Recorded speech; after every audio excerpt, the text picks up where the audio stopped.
Muchísimas gracias, Daisy. Ya voy a empezar a proyectar la diapositiva. Listo, creo que ahí ya estamos.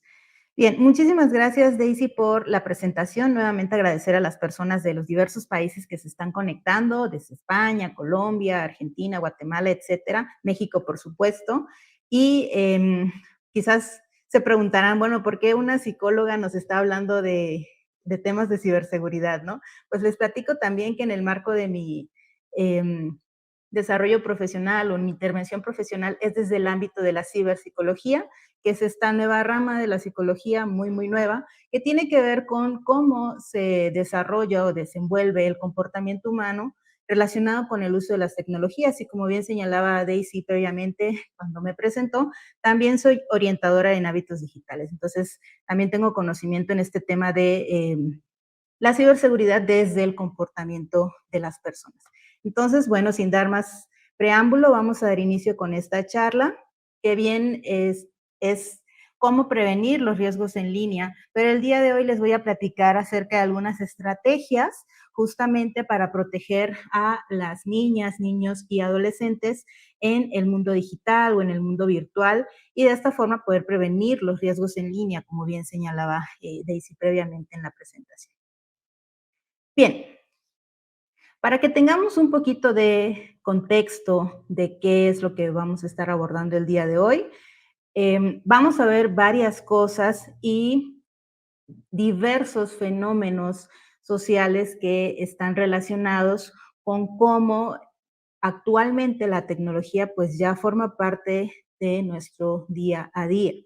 Y les platico que de acuerdo con un estudio de We Are Social que se desarrolla en enero del 2023, en México pasamos alrededor de 8 horas con 30 minutos al día navegando por Internet. Y de esas 8 horas y media, destinamos 3 horas con 30 minutos aproximadamente a navegar en redes sociales.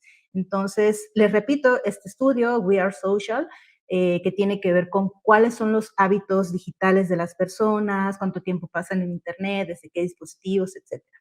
¿Y por qué les doy esta introducción? Obviamente entiendo que aquí hay personas de diversos países.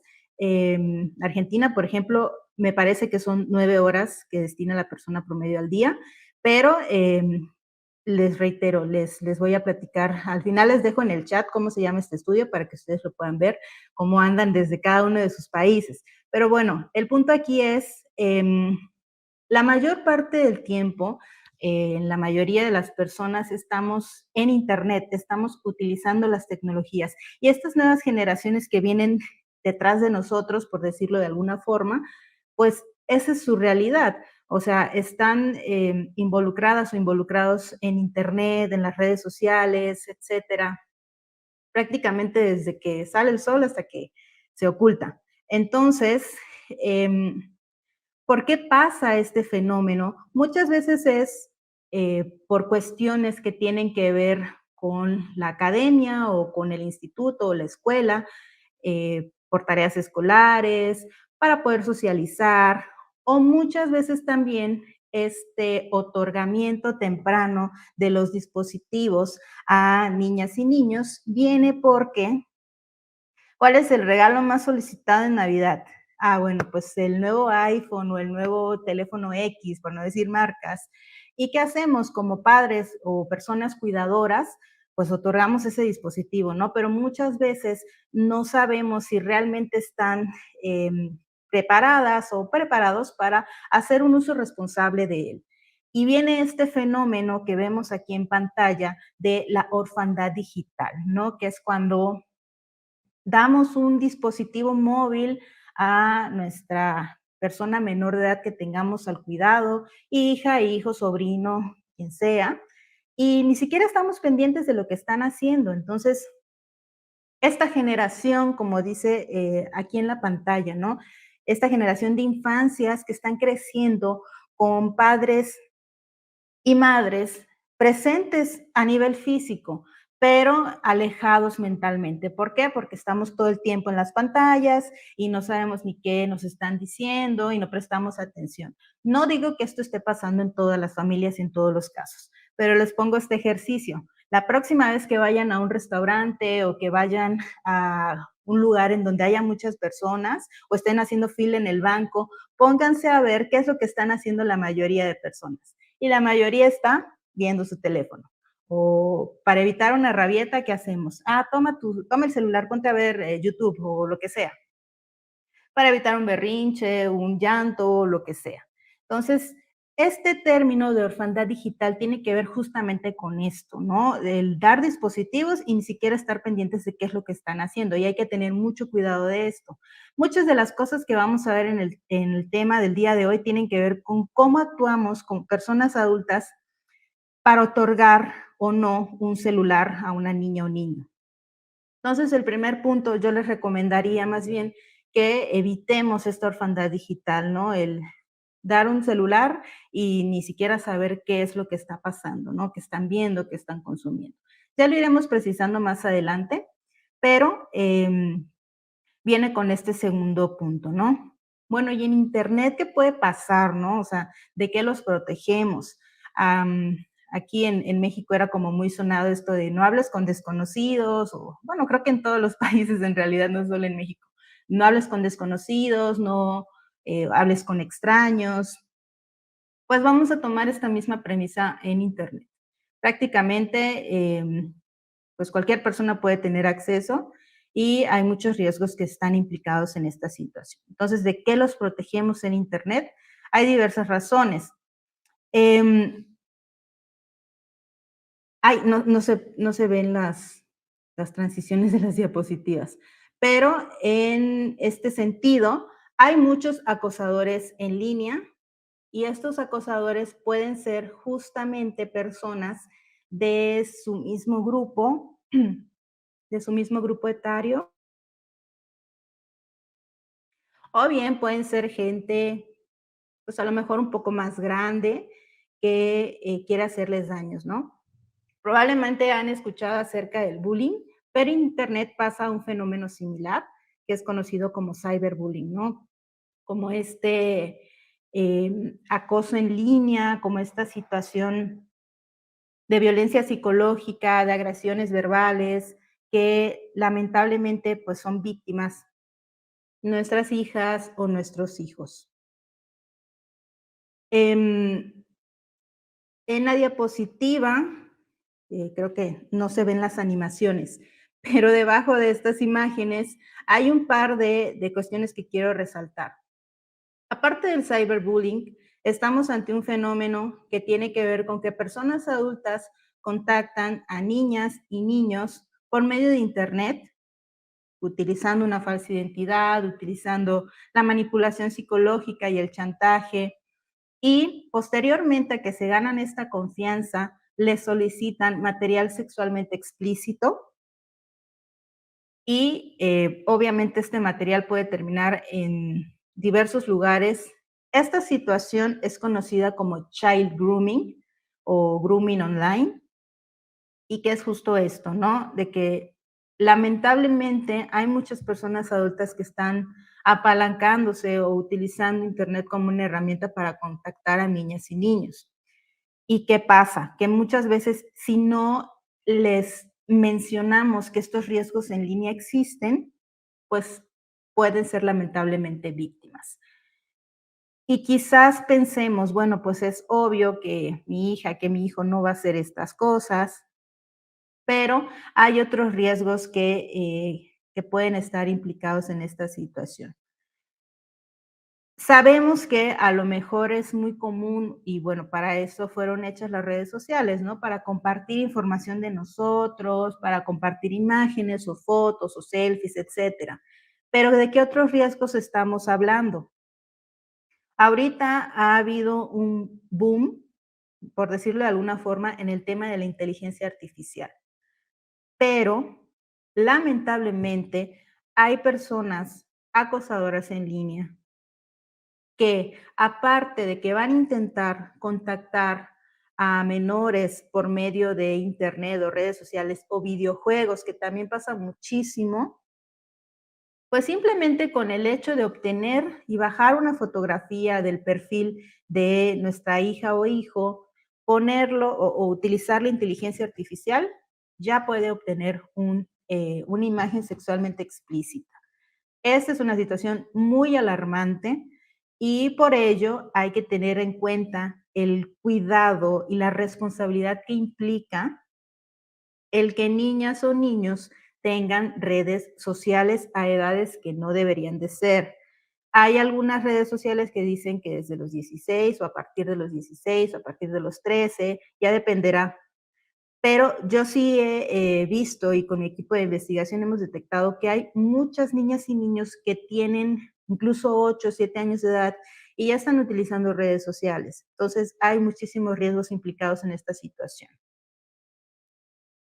Aparte de las personas extrañas que pudieran agredirlos o hacerles daño, pues parece que también los tenemos que proteger de ellos mismos.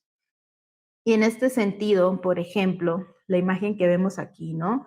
De esta persona, de esta chica, que pone ahí en su descripción, ¿no? Como voy a hacer videos un poco provocativos para poder conseguir una mayor fama o para poder lograr ser famosa. Y esto tiene que ver con cómo las nuevas generaciones están percibiendo esta aceptación social, pertenecer y esta autoestima que están basándola en si tienen un like o no, en si tienen un seguidor nuevo, cuántas personas vieron mi video, todo esto lo están basando a que si son válidos o no. Y aquí fungimos un papel muy importante como personas adultas cuidadoras. Tenemos que enseñarles acerca de esta autocuidado, esta estabilidad emocional, que no tengan que basarlo o depender de lo que las otras personas en línea piensan de ellas o de ellos porque pues pueden hacer todo tipo de actividades o retos incluso que les puede poner en riesgo. Entonces también de ellos mismos tenemos que cuidarlos en línea. Y esta imagen que vemos aquí del lado izquierdo, que tiene fecha 25 de octubre, es con relación a una situación bastante alarmante. En las redes sociales y en canales de diversos aplicaciones de mensajería instantánea, hay muchísimos grupos que comparten material sexualmente explícito de niñas y niños. Este material es mal llamado o erróneamente llamado pornografía infantil. No debemos de llamarle así. El término adecuado es material de abuso sexual de niñas, niños y adolescentes o material sexualmente explícito de niñas, niños y adolescentes. Punto es que tan solo vean la cantidad de grupos o canales de Telegram que han sido baneados o borrados o bloqueados, por decirlo de alguna forma, porque se distribuya este tipo de material en línea. En lo que va del mes hay 43.230 de estos canales que han sido borrados porque difunden este tipo de información o este tipo de contenido sexualmente explícito de menores de edad. Y repito, ¿cómo lo pueden obtener? Puede ser por medio de la inteligencia artificial, puede ser por medio de la práctica del child grooming, que lamentablemente consiguieron este tipo de imágenes de niñas y niños, puede ser porque incluso son agresores sexuales que graban este tipo de videos o de imágenes de sus propias hijas o hijos y lo suben a Internet. Y esto es algo que lamentablemente pasa muchísimo aquí en México. Son datos muy feos, datos muy duros, pero no porque no podemos tapar el sol con un dedo. Entonces, sí hay muchísimas de estas situaciones peligrosas en línea que podemos prevenir, ¿ok? Entonces, sí, hay diversas situaciones que vamos a ir aterrizando más adelante. Bien, pues a grandes rasgos, de esto los protegemos en línea, desde un simple, bueno, no simple, pero desde una situación de cyberbullying o violencia verbal a través de internet o redes sociales, hasta que su imagen o su foto o video esté pues siendo compartido en línea. Hay muchísimos riesgos en línea. Por supuesto que Internet es maravilloso. No estoy diciendo que nos volvamos, pues, que ya no utilicemos Internet, pero también hay riesgos que tenemos que considerar y tomar en cuenta. Bien, como personas adultas, hay ciertas situaciones que realizamos que pues pueden ponernos en riesgo, ¿no? Que tiene que ver justamente con el hecho de que muchas veces ponemos o sobreexponemos a nuestras hijas o hijos por medio de las redes sociales. Esta práctica es conocida como sharenting y, y es como esta unión de dos palabras en inglés que es share, que tiene que ver con compartir, y parenting, que es como paternidad o crianza. Entonces, el sharenting es esta unión de vocablos y prácticamente tiene que ver justo con esto, ¿no? Con la sobreexposición de imágenes de niñas o niños o nuestras hijas o hijos a las redes sociales. Igual les pongo este ejercicio, ustedes vean en sus propias redes sociales cuántos de sus amigos ya subieron la foto de su hija, de su hijo, o el video, o incluso ahora les toman fotos que parecen graciosas y lo convierten en un sticker o en un meme y lo ponen en el grupo de la familia y luego alguien lo guarda y lo reenvía y ya perdimos el control total de esa imagen que en un principio fue chistosa pero que le puede generar muchas repercusiones a futuro a esa persona menor de edad. Y estadísticas bastante crudas, por ejemplo, el 81% de los bebés tienen presencia en redes sociales antes de los 6 meses, o sea, prácticamente algunos ni siquiera caminan y ya están en redes sociales sobreexpuestos. Y hasta el 30% de los adultos sube fotos todos los días de sus hijos a Internet, o en historias, o fotos de lo que sea, en cualquier red social. Entonces son cifras bastante alarmantes y son conductas de riesgo que hacemos como personas adultas que vulneran a niñas y niños. ¿Qué pasa con el sharenting? Entonces, ya sabemos que es esta práctica en la que las personas cuidadoras publican este contenido y demás. Pero es importante saber que cuando compartimos algo en Internet, prácticamente deja de ser nuestro y pasa a ser de cualquier persona. A pesar de que tenemos el derecho al olvido, a pesar de todas estas situaciones, es muy difícil bajar contenido de Internet. Entonces, cuando subimos estas fotos de nuestras hijas o hijos, lo que está pasando es que les estamos generando esta huella digital y que tiene que ver con lo que Internet sabe de nosotros, por decirlo de alguna forma, en qué fotos aparecemos, si nos etiquetaron o no en una foto de hace 10 años a lo mejor, en donde está en una fiesta y 10 años después vuelve a aparecer y a lo mejor eso pues limita a que me puedan contratar, ¿no? Eso es algo que puede ocurrir. A lo mejor el día de hoy nos parece chistoso que estén bailando de cierta forma, lo subimos a internet, en 15 años a lo mejor ya no va a ser tan gracioso. ¿Por qué? Porque va a generar esta huella, es algo que va a estar ahí, a pesar de que pasen los años y probablemente lo borramos de nuestro perfil de red social, pero si hubo un chistoso o chistosa que lo descargó, le tomó captura de pantalla y luego lo vuelve a publicar, ¿cómo vamos a saber, no? Por eso es importante delimitar bien quién puede ver nuestro contenido no en línea.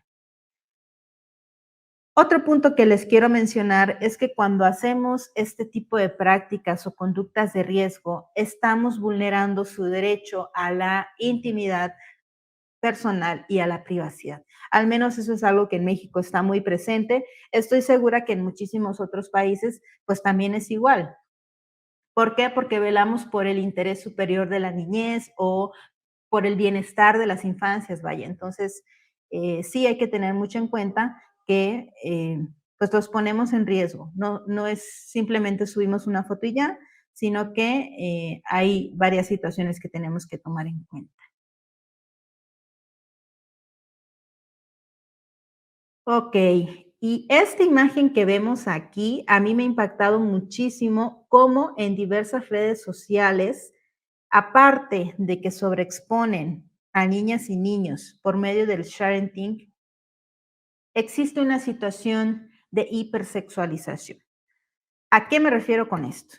Las imágenes que vemos aquí son de una tendencia, por decirlo de alguna forma, en esta famosa red social de TikTok, en donde pues personas adultas maquillaban a sus hijas o a cualquier persona menor de edad, lo grababan y lo subían a pues redes sociales, ¿no?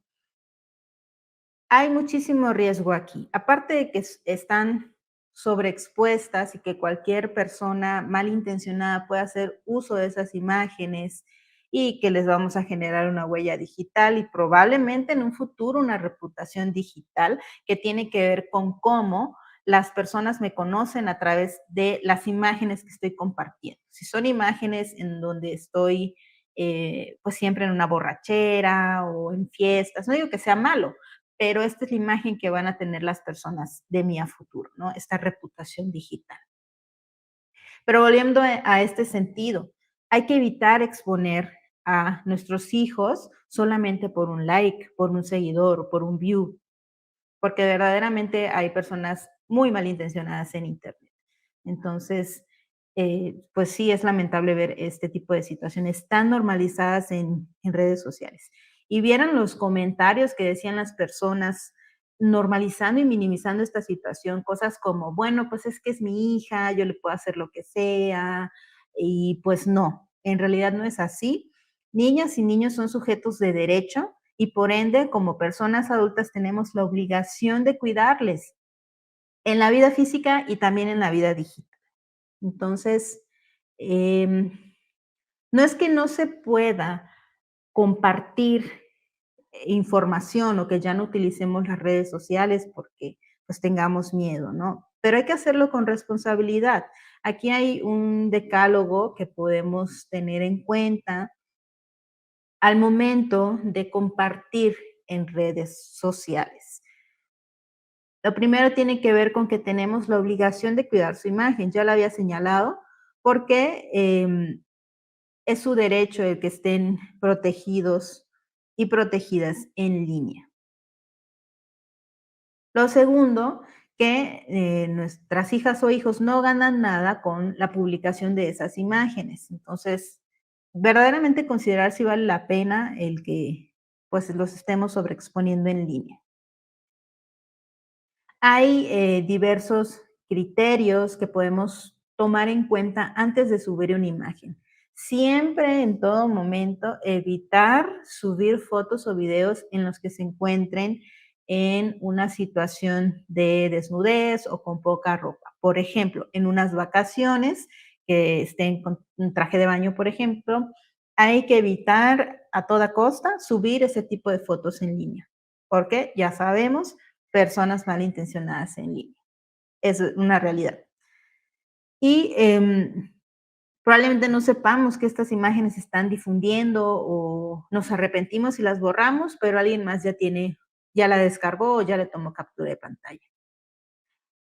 La 5 tiene que ver con que hay formas más seguras de compartir imágenes. Por ejemplo, en un grupo de personas que conoces, en el típico grupo de WhatsApp de la familia, o utilizar esta estrategia de visibilización de una sola vez, activarlo. Estas son algunas de las recomendaciones y por supuesto más adelante les voy a plantear otras. Y muchas veces las imágenes que compartimos en redes tienen estos metadatos o datos adicionales que incluso pueden compartir hasta la información o puede estar incrustada la ubicación de dónde se tomó esa fotografía. Entonces, hay que tener mucho cuidado con esas cosas y, por supuesto, poner restricciones de qué personas pueden tener pues acceso a lo que publicamos en redes, ¿no? Señalo mucho en redes porque es en donde más se ve este fenómeno, pero también aplica para la mensajería instantánea y para todo este tipo de situaciones de comunicación que pudiéramos llegar a tener con las otras personas.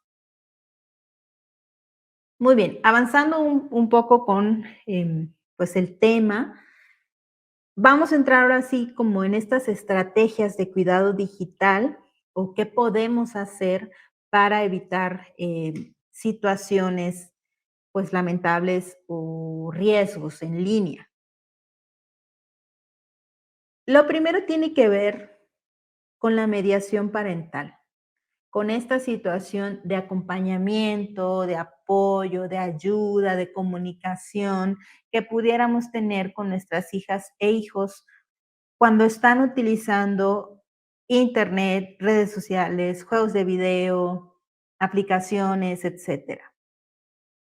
Y se basa en este conjunto de estrategias de comunicación, pero también estrategias a nivel técnico, a nivel de cosas que podemos a lo mejor limitar. Y esto obviamente nos va a dar como resultado un uso seguro, un uso saludable de las tecnologías.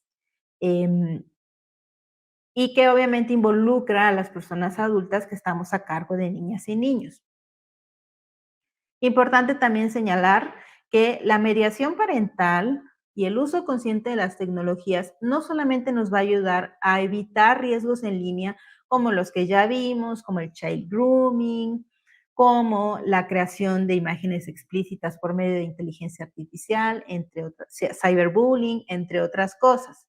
Aparte de estos riesgos, que sí es importante tenerlos en cuenta, la mediación parental nos va a ayudar a evitar la dependencia tecnológica, que este también es un tema que muy pocas personas hablan y que tiene que ver con que ahora es tan normal que volteemos a ver a nuestro alrededor y todo el mundo tenga su dispositivo celular o lo esté utilizando, que no nos damos cuenta cuando ya estamos dependiendo de él. Entonces, esto también nos va a ayudar a identificar estas conductas de ciberadicciones, por ejemplo.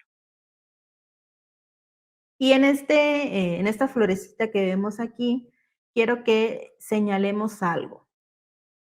En el centro están los niños, niñas y adolescentes, abreviado con NNA, y hay muchas cosas que debemos de considerar para que la mediación parental verdaderamente funcione.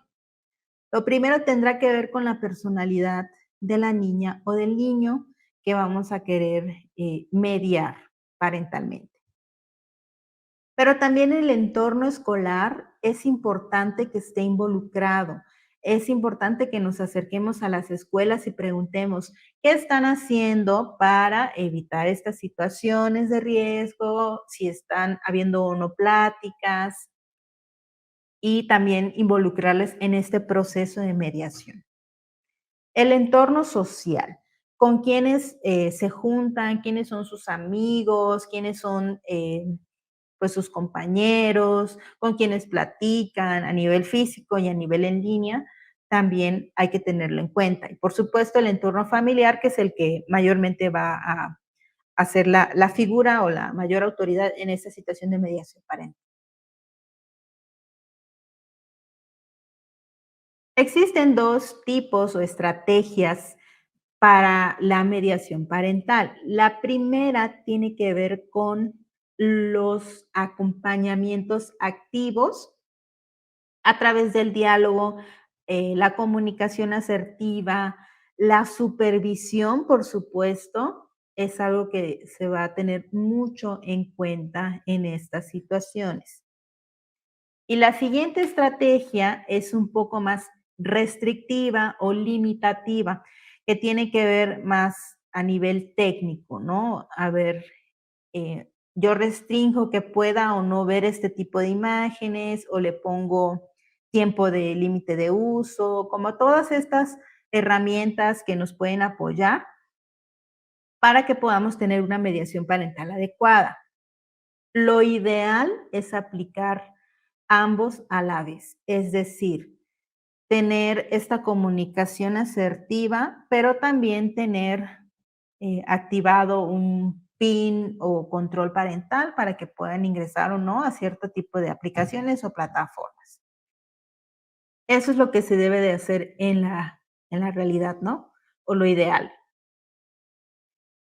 ¿Cuáles son algunas de las pautas que quisiera que pudiéramos tener en cuenta y que tienen que ver con las estrategias activas?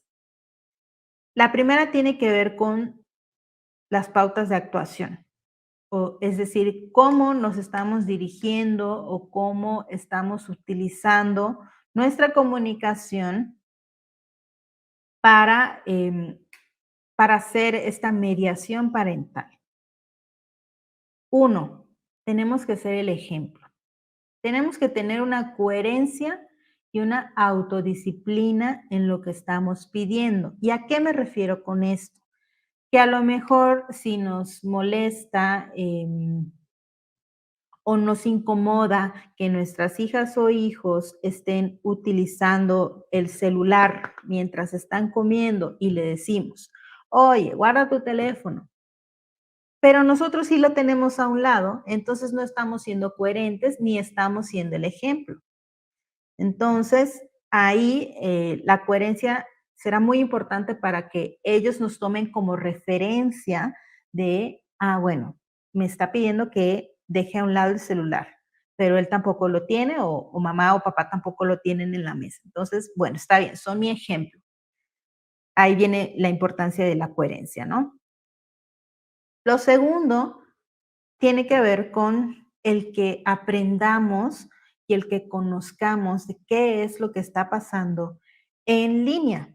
Conocer el entorno digital en el cual se desenvuelve nuestra hija o hijo. Hay que informarnos de las oportunidades, de estos retos que pueden llegar a existir y retos como pues estas situaciones que pueden ponerlos en riesgo, ¿no? Como hace un tiempo estuve leyendo el reto de la canela, ¿no? Que se echaban una cucharada de canela y la consumían y pues esto tenía bastantes complicaciones.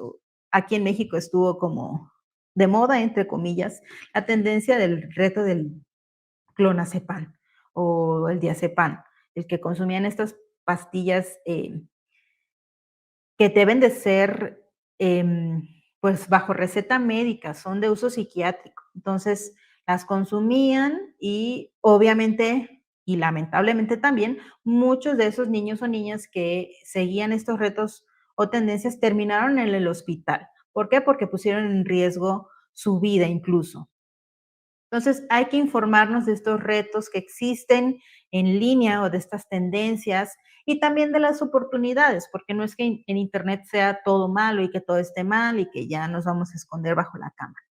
No, también hay oportunidades muy buenas, también hay formas de aprendizaje como, por ejemplo, pues esta sesión en línea, ¿no?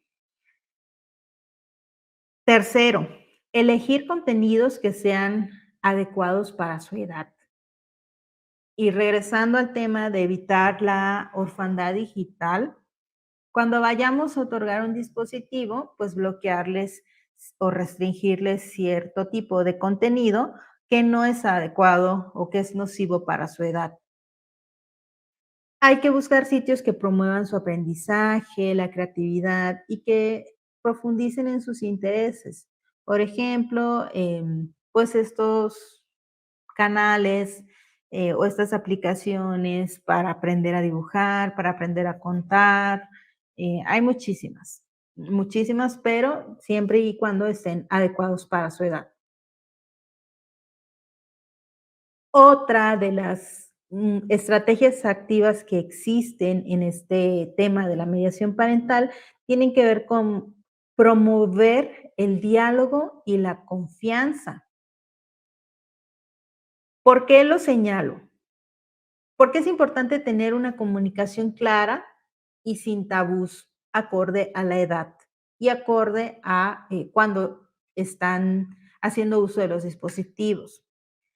Y aquí voy a ser muy puntual en este sentido de que la comunicación es clave, porque a veces cuando lamentablemente ya son víctimas de child grooming, por ejemplo, o cuando alguien ya los acosó en línea, como personas adultas cuidadoras, somos los últimos que nos enteramos a veces. ¿Por qué? Porque no nos tienen esa confianza, porque piensan que no les vamos a creer, o que les vamos a regañar, o que les vamos a decir es que tú tuviste la culpa, es que para qué hablas con desconocidos y toda esta palabrería que en realidad lo que va a hacer es alejarlos más. es que nos tengan menos confianza. ¿Y quiénes se enteran primero? El amiguito, la amiguita, el compañero. ¿Por qué? Porque hay confianza con ellos. Entonces, aquí promover el diálogo es vital para enterarnos de todo tipo de situaciones, tanto cosas malas como ciberacoso, por ejemplo, o como cosas buenas, como por ejemplo, saqué una buena nota o me interesa este nuevo videojuego, vamos a jugarlo juntos. O sea, este tipo de situaciones que tienen que ver con cómo nos podemos involucrar en la vida digital de nuestras hijas o hijos. Este es el siguiente punto. El hacer actividades en conjunto, el pasar tiempo de calidad, a veces valen más 5 minutos que verdaderamente los escuchemos, que estemos ahí, que a que estemos todo el día en casa y ni los pelemos, como decimos aquí en México, que no les pongamos atención. Entonces, involucrarse en las actividades en línea. El tercer punto, fomentar el pensamiento crítico. ¿Cómo podemos hacer esto?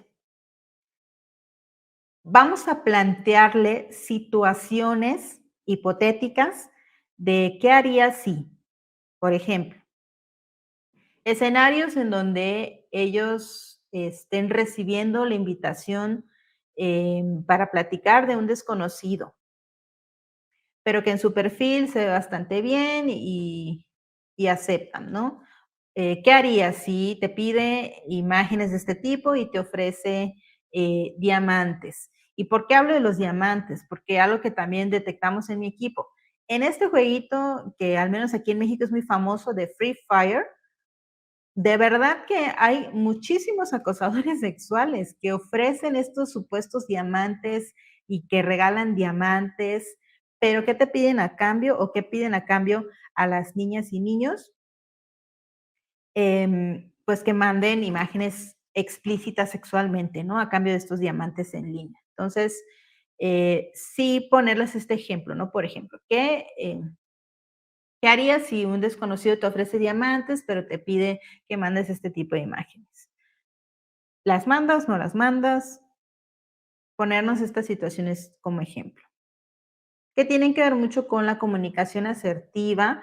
Hay que evitar juzgar o poner en tela de juicio si es verdad o no lo que nos están diciendo, porque si lo hacemos vamos a perder la confianza que ya nos tienen. Hay que tener también el uso de reglas, pautas de tiempo, de conexión, de desconexión y que estos límites sean previamente dialogados. Porque si de la noche a la mañana queremos restringir o limitar el uso de las tecnologías, va a ser bastante complicado. Por ejemplo, si todo el día dejábamos que estén con su celular o con su consola de videojuegos y de repente después de esa plática ya queremos decir, no, ahora solo 5 minutos al día, pues van a aumentar las conductas de berrinches, de rebeldía y vamos a tener un efecto contraproducente. Entonces, por eso son límites previos, platicados previamente. Lo ideal es antes de otorgar un dispositivo, llegar a un acuerdo, firmar un contrato simbólico y escribir todos estos acuerdos a los que se llegue. Por ejemplo, antes de las 9:30 ya no debe de haber dispositivos conectados, no hay que dejar que se los lleven a su habitación, en el caso de niños pequeños, el módem que esté en un espacio en común en la casa para evitar riesgos. Y también el poner un límite de tiempo. Por ejemplo, vas a utilizar YouTube Kids, por ejemplo, bueno, tienes permiso 40 minutos, 1 hora, dependiendo de la edad. Y eso, pues, dialogarlo previamente.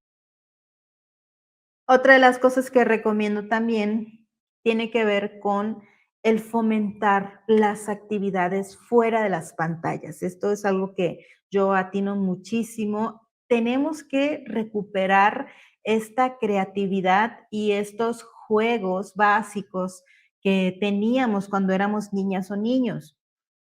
El que estimulemos la comunicación, el diálogo en la familia, estimular actividades artísticas, recreativas, deportivas, por supuesto, juegos al aire libre que nos unan o nos mantengan unidos como familia. No, y repito, también podemos hacer actividades por ejemplo, jugar videojuegos, ¿no? Pero lo ideal es combinarlos y ponerlos en una balanza, que haya un equilibrio, es la palabra que buscaba. Para ir concluyendo con esta sesión, les dejo aquí en pantalla estas recomendaciones finales, digamos, por grupos etarios.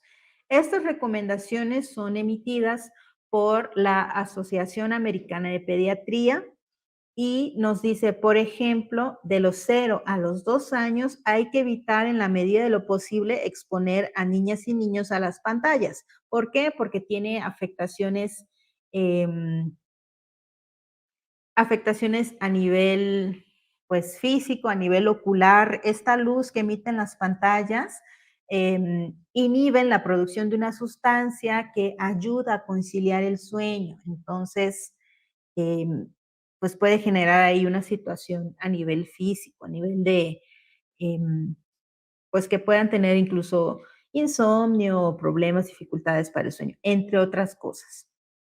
De los 3 a los 5 años, un uso esporádico, un uso limitado, y aquí tenemos que adecuar qué contenido está viendo.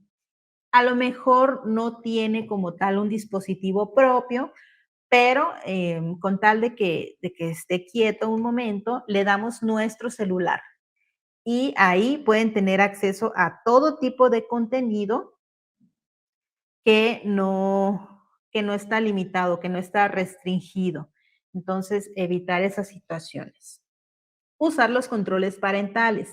Eso también es algo muy importante. Ya cualquier dispositivo prácticamente tiene, y si no, hay unos que les voy a recomendar al final, que los pueden utilizar, que son gratuitos y que, pues, en general pueden tener una muy buena aceptación.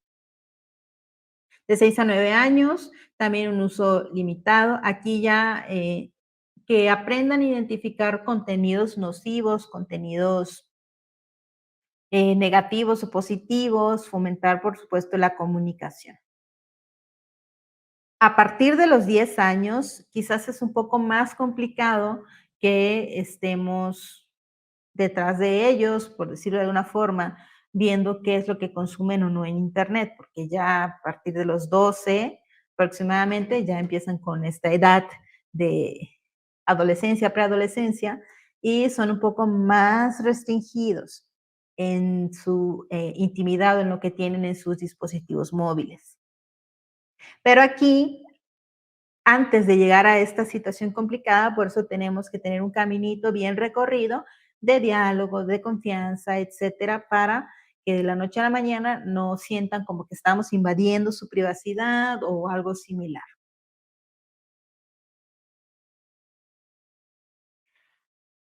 Aquí les voy a platicar un poquito de las recomendaciones ya como a nivel técnico, como a nivel de qué nos va a apoyar en la mediación parental. Uno, las contraseñas robustas. Nada de contraseñas que sean sencillas o que tengan pocos caracteres. Hay que enseñarles también desde tempranas edades qué es una contraseña. Pueden ser con juegos como, bueno, la contraseña es una palabra secreta que no puedes compartir a nadie, solo con tus personas cuidadoras, este tipo de comunicación para evitar riesgos a futuro. Doble factor de autenticación, actualizar constantemente los dispositivos y utilizar anti-malware o antivirus, em, evitar descargar películas o juegos o música o lo que sea en sitios que sean poco confiables porque pueden tener una vulneración a su dispositivo electrónico y tener un riesgo. Hay algunas motores de búsqueda que son pues hechos para niñas y niños. En Google, en Messenger Kids, YouTube Kids, por ejemplo, utilizar los perfiles infantiles si ven Netflix, por ejemplo, o Amazon. Y hay otras aplicaciones que miden el tiempo de uso en los dispositivos, por ejemplo, Rescue Time, Kids Place, y todas estas están tanto para Android como para iOS. En redes sociales, por supuesto, respetar la edad que señala la red social antes de que puedan abrirse un perfil. Establecerlo como privado, limitar quién puede ver o no las publicaciones, limitar si pueden personas desconocidas buscar su perfil o no. Entonces, todo esto que tiene que ver con la privacidad. Esto ya es como a nivel un poco más técnico. Aquí hay, por último, estas aplicaciones de mediación parental.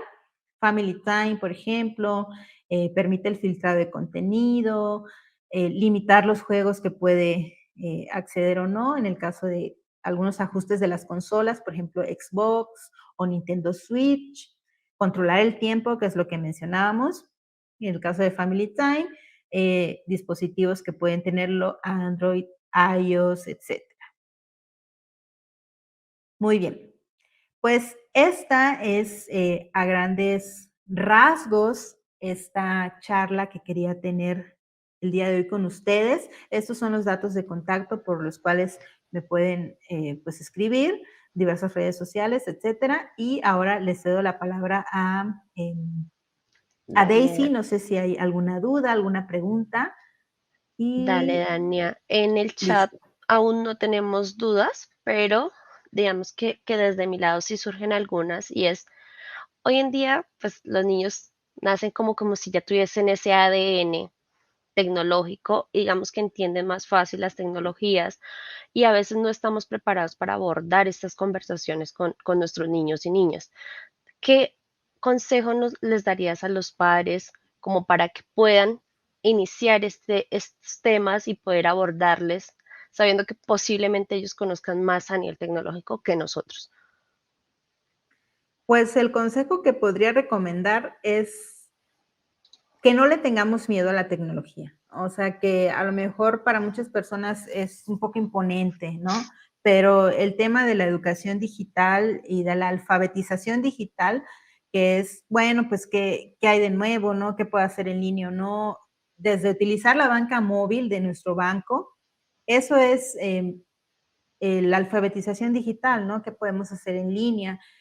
Y el primer paso sería acercarnos sin invadir su privacidad, ¿no? Sin decir, a ver qué estás viendo en línea o a ver tus contactos o a ver tus chats. No, porque pues ahí los vamos a perder. Simplemente hacerlo pausado, con temas en común, por ejemplo, qué juegos están de moda, qué juegos te gustan ahorita, y empezarles a seguir esta comunicación, ¿no? Y eventualmente decirle, oye, pues apóyame con esto, quisiera conocer más de esto, y que sea que los dos vayan aprendiendo de forma conjunta. Vale, Dani. Y otra consulta es, bueno, nosotros, no sé, los que ya son padres o los que tenemos hermanos menores, eh, y vemos que de pronto ya hay una dependencia tecnológica y que nos saltamos todas estas recomendaciones que tú nos das, identificamos que de pronto no estamos capacitados para hacer este acercamiento o que hay una dependencia de pronto crónica ya, en como qué pautas deberíamos tener en cuenta para decir, oye, necesito una ayuda profesional y cómo debería abordar a un profesional para que me ayude a tratar estos temas. Bueno, siempre es, justo lo acabas de señalar, o sea, no nos autodiagnostiquemos, hay que ir con un profesional de la salud mental y como comercial, ¿no? Como promoción, eso es algo que nosotros hacemos también, orientamos en hábitos digitales, vemos si hay algún tema de dependencia tecnológica desde el enfoque clínico y psicológico, que por supuesto conlleva otras recomendaciones, un tratamiento. Lo denominamos como adicciones comportamentales. ¿Por qué? Porque pues no estamos consumiendo una sustancia, pero pues sí dependemos de la tecnología para sentirnos bien. A grandes rasgos eso es. Pero el punto es, hay que acercarnos con un profesional de la salud mental. Ya les había compartido mis datos de contacto por si hay alguna situación similar. Y por supuesto, otra recomendación, pues hacer actividades alternas el pintar, el dibujar, el salir a correr, para poco a poco ir dejando esta dependencia tecnológica. Repito, es un proceso muy largo, requiere acompañamiento clínico, pero pues son recomendaciones a nivel general, ¿no? Si detectamos que nosotras mismas podemos incluso ser hasta dependientes o conocer a alguien. Vale, Dania, gracias. En el chat, Rodrigo Silva nos dice, buenas noches, muchas gracias y muy interesante todo lo que se ha expuesto. Pregunto, ¿por qué desde los gobiernos no se implementa la restricción al tipo de páginas que ponen en riesgo a los niños en cuanto a contenido de adultos de fácil acceso? Ay, Rodrigo, quisiera decirte que es una pregunta fácil, pero es bien complicado. Digo, no sé desde qué país nos estás escribiendo, pero al menos aquí en México, primer lugar en América Latina en consumo de pornografía, México. Entonces, terrible esa situación. Y como bien señalas, cada vez a menores edades están pudiendo acceder a este tipo de contenido para adultos. ¿Por qué no hace nada el gobierno? Pues con esto voy a cerrar.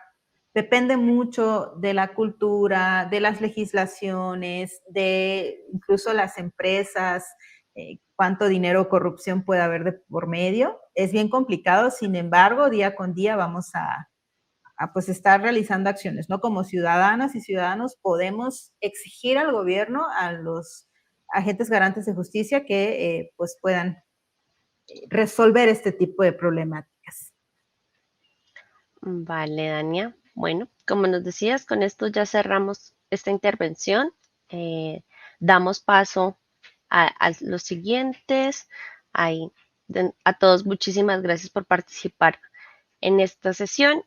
Dania, gracias por tu tiempo, por esta charla y bienvenido.